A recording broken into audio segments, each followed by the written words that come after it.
नमस्कार. सातारा जिल्हा मध्यवर्ती बँकेच्या निवडणुकीच्या निमित्तानं सध्या जिल्ह्यातील वातावरण अतिशय तापलेलं आहे. वेगवेगळ्या तालुक्यामध्ये सोसायट्यांचे ठराव प्रक्रिया आता पूर्ण होत आलेली आहे. 5 ऑगस्टपर्यंत ही ठराव प्रक्रिया चालणार आहे आणि बहुतांश सोसायट्यांचे ठराव हे पूर्ण होत आलेले आहेत. जिल्ह्यातील 11 तालुक्यापैकी जावळी तालुक्यामध्ये सध्या राजकारण अतिशय वेगानं तापत आहे आणि या संदर्भात चर्चा करण्यासाठी आपले सोबत आहेत आज ज्येष्ठ पत्रकार दत्ता पवार. नमस्कार. तर स्वागत आहे तुमचं आपल्या चौथा स्तंभ या युट्यूब चॅनलवर. या जावळी तालुक्या सोसायटी मतदारसंघामधून यावेळेला पुन्हा एकदा राष्ट्रवादीचे प्रदेशाध्यक्ष असलेले शशिकांत शिंदे हे इच्छुक आहेत आणि त्याचबरोबर शिवेंद्रराजे गटाकडून अद्याप उमेदवार जरी फायनल झाला नसला तरी देखील ज्ञानदेव रांजणे जे विद्यमान संचालक आहेत ते या निवडणुकीसाठी इच्छुक आहेत. नक्की काय परिस्थिती आहे आता सध्या तालुक्यामध्ये? नक्कीच जिल्हा मध्यवर्ती बँकेची निवडणूक प्रक्रिया अजून अद्याप घोषित जरी झाली नसली तरी पूर्वतयारी म्हणजे मतदार याद्या तयार करणे. यामध्ये सोसायटी मतदारसंघामधून ज्या तालुक्यामध्ये ज्या सोसायटी असतात त्या सोसायट्यांमधून एक मतदार ठरवला जातो. तो मतदार ठरवण्याची आता प्रक्रिया आता अंतिम टप्प्यात आहे आणि खूप वेगाने सुरू आहे ही प्रक्रिया. तर आपण पाहिलं तर जिल्ह्यामध्ये सर्वत्रच या ठरावांसाठी मोठा रणकंदन माजलेला आहे म्हणण्यापेक्षा फार मोठ्या प्रमाणामध्ये वादंग निर्माण होत आहेत किंवा हे ठराव घेण्यासाठी रस्सीखेच सुरू झालेली पाहायला मिळते. तशाच स्वरूपाचं चित्र जावळी तालुक्यात देखील पाहायला मिळते. जावळी तालुक्यामध्ये एकूण 49 सोसायट्या आहेत आतापर्यंत, म्हणजे आजच्या तारखेपर्यंत साधारणपणे 47 सोसायटीचे ठराव पूर्ण झालेले आहेत. तर उरलेल्या 2 सोसायट्या फक्त उर्वरित राहिलेल्या आहेत. याच्यामध्ये हातगेकर आणि कावडी आणि पानस ही सोसायटी आहे वसंतराव मानकुमरे भाऊंची. त्या सोसायटीचा ठराव राहिलेला आहे. आणि सनपाणे, आता सनपाण्याचा जर विचार केला तर तुम्ही सनपाण्यामध्ये बघितलं तर 13 पैकी त्यांचे 11 संचालक आहेत. 11 मधील 4 संचालकांनी राजीनामा दिलेले आहे. 7 संचालक उरलेले आहेत तिथं आणि 7 संचालकांमधील देखील एका संचालकानं राजीनामा दिलेला आहे. त्यामुळे 6 संचालक उरलेत. मात्र 1/3 बहुमत असण्यासाठी किंवा संचालकाचा राजीनामा मंजूर करण्यासाठी तिथं 7 संचालक उपस्थित असणं गरजेचं आहे. त्यामुळे 7व्या संचालकाचा राजीनामा मंजूर झालेला नाही. त्यामुळे 7 संचालकांमध्ये ठराव घेण्यास कोणतीही अडचण येणार नाही. तो ठराव पूर्णपणे तांत्रिकदृष्ट्या बरोबर राहील किंवा तांत्रिकदृष्ट्या कुठेही त्याचं रिजेक्शन होणार नाही. त्यामुळे सनपाणी आणि हातेघर या 2 सोसायट्या राहिल्या. तर आता उरलेल्या सोसायट्यांमध्ये 47 सोसायट्यांमध्ये आपण रणकंदन जर पाहिलं तर सुरुवातीला ही ठराव प्रक्रिया शांततेत सुरू होती. या शांततेच्या प्रक्रियेमध्ये कुठंही शिवेंद्रराजे भोसलेंनी हस्तक्षेप केला होता. मात्र त्यांनी मायक्रो प्लॅनिंग केलं होतं.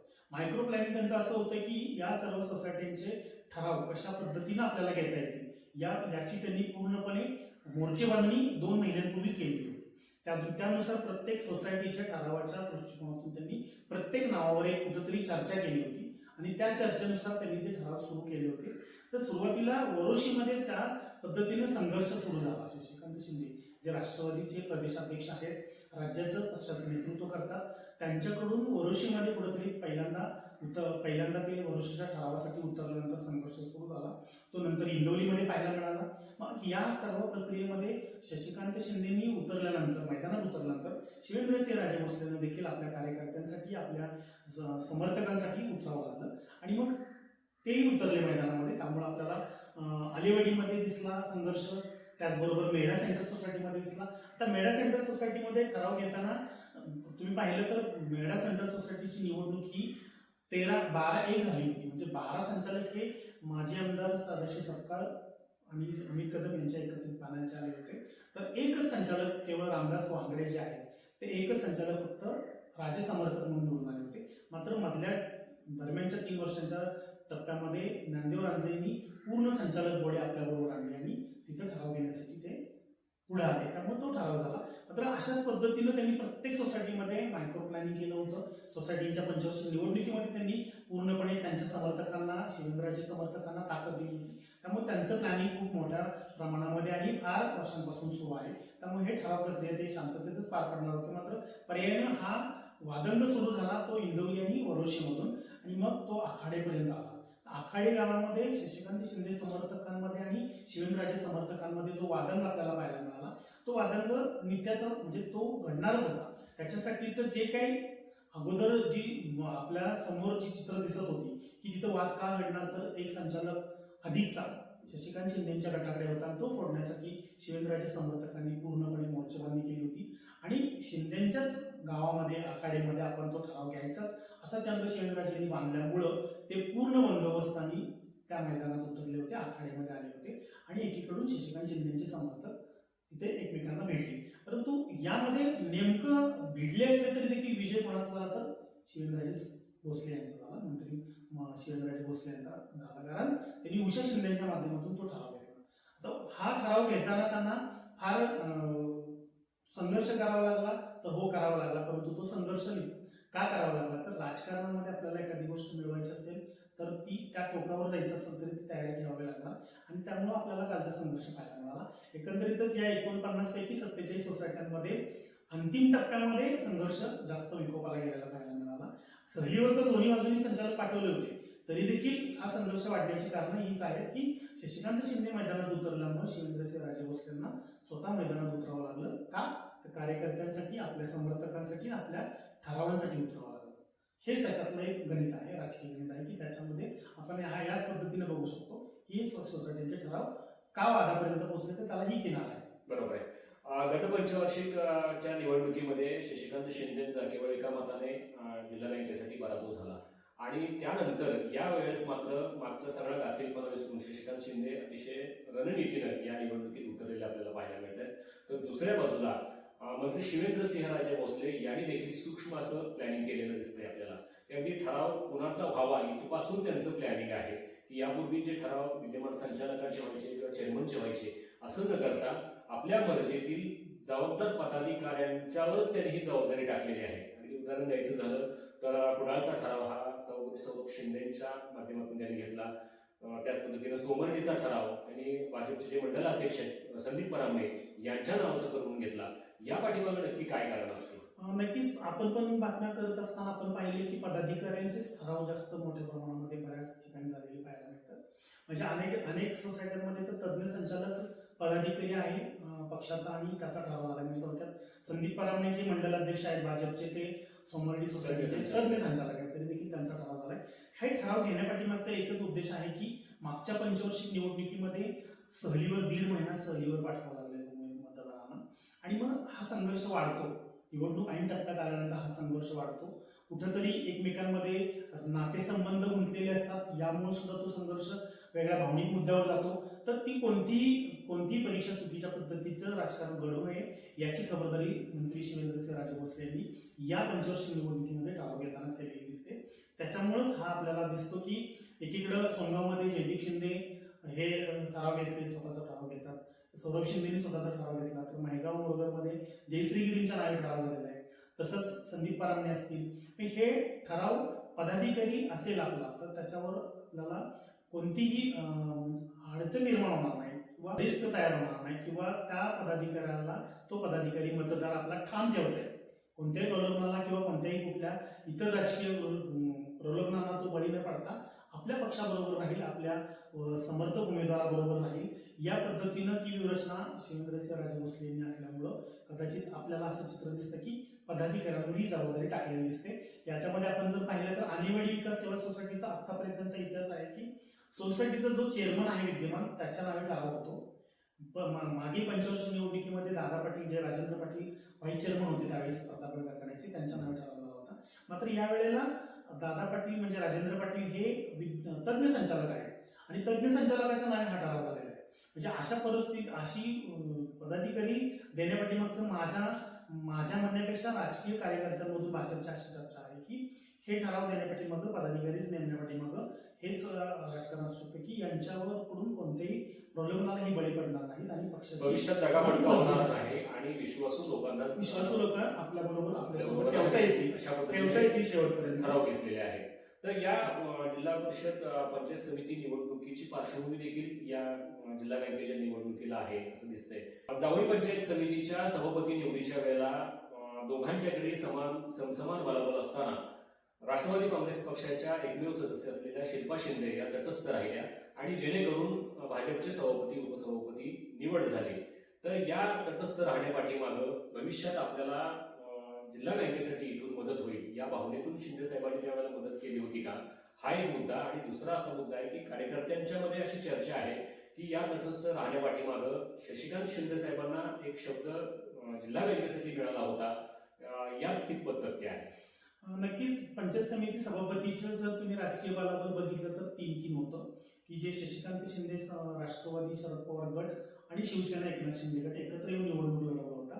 या दोन्ही अलायन्स मधून 3 सदस्य निवडून आले होते, तर भाजपचे 3 सदस्य निवडून आले होते. त्यामुळं चिठ्ठीद्वारे सभापती निवड होईल असं सर्वांना गृहीत धरलं होतं जनतेनं, तालुक्यातील कार्यकर्त्यांनी देखील. मात्र ऐन वेळेला सभापती निवडीच्या दिवशी शशिकांत शिंदेंनी युटर्न मारला आणि शशिकांत शिंदेंनी पंचायत समितीचे सभापती भाजपच्या ताब्यात देण्यासाठी कुठंतरी मदत केली भाजपला. म्हणजे शिल्पा शिंदे ज्या मसरे गणातून एकमेव सदस्य त्यांच्या निवडून आल्या होत्या, त्यांनी तटस्थ भूमिका घेतल्यामुळं पंचायत समितीमध्ये 3 विरुद्ध 2 असा तो मतदानाचा हे झाला आणि सभापती पंचायत समितीमध्ये भाजपचा बसला नसावा. परंतु या पाठीमागं शशिकांत शिंदेंना कुठेतरी भविष्यामध्ये आपल्याला जिल्हा बँकेत जाण्यासाठी मदत होईल असं त्यांच्या डोळ्यासमोर कुठेतरी राजकीय आखाडे त्यांनी बांधले असते. मात्र ते आखाडे आता सध्या वास्तवात उतरताना दिसत नाही. त्यांची मदत आज भाजपने कोणत्या अनुषंगाने घेतली असेल, कोणत्या अनुषंगाने घेतली, हे पडद्यामागचं जे राजकारण झालं ते अजून तर पुढे आलेलं नाहीये. एकमेकांमध्ये चर्चा जरी असली की कुठेतरी डीसीसीचा शब्द दिला होता. मग जर असा शब्द दिला असेल तर हा संघर्ष व्हायला नाही पाहिजे.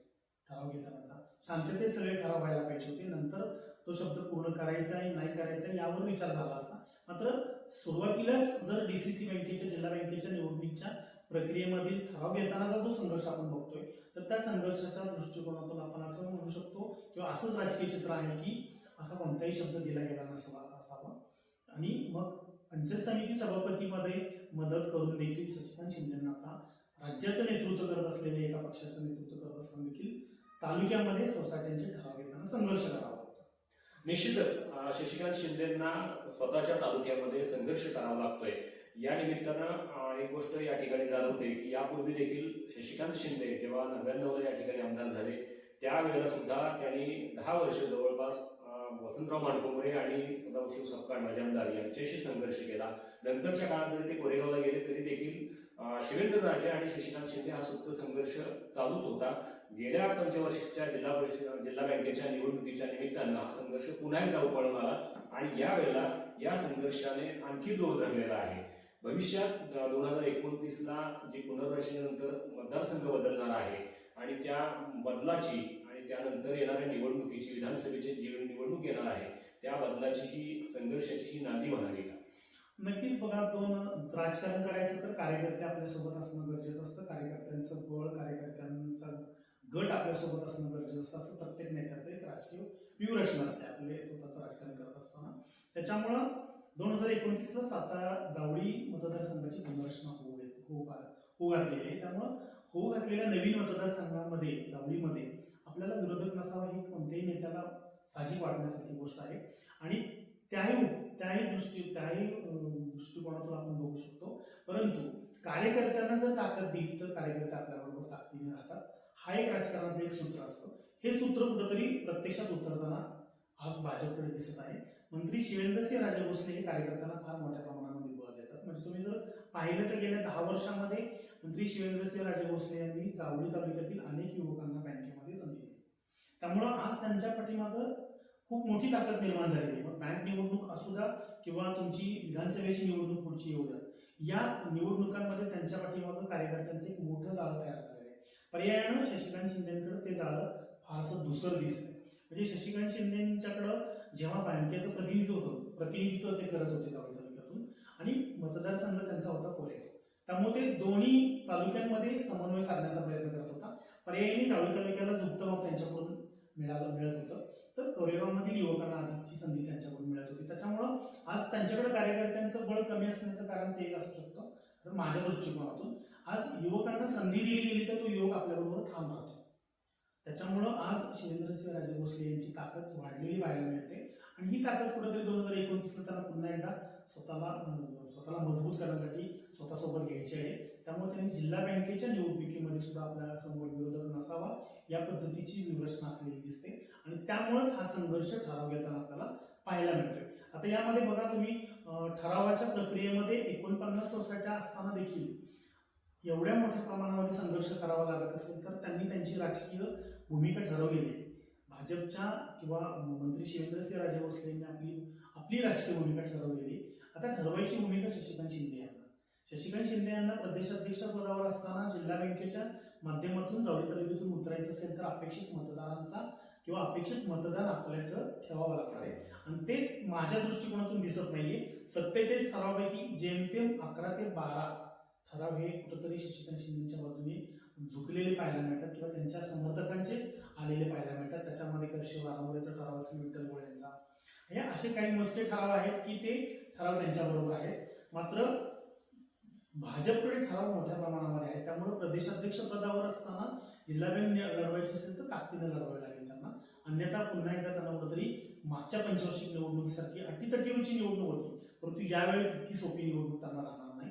यावेळी त्यांना 1 मतांनी त्यावेळेस पराभव झाला होता. मात्र यावेळेला हा फरक कुठेतरी 10 मतांवरच गेलेला पाहायला मिळतोय. त्याच्यामुळे ते जर त्यांना उतरायचं असेल तर ताकदीने उतरावं लागेल आणि मग झालेल्या ठरावांमधील मतदार कशा पद्धतीने आपल्याकडे आकर्षित करतील, कशा पद्धतीने ते निवडणुकीला सामोरे येतील हे आपल्याला पुढच्या 2 महिन्यामध्ये पाहायला मिळेल.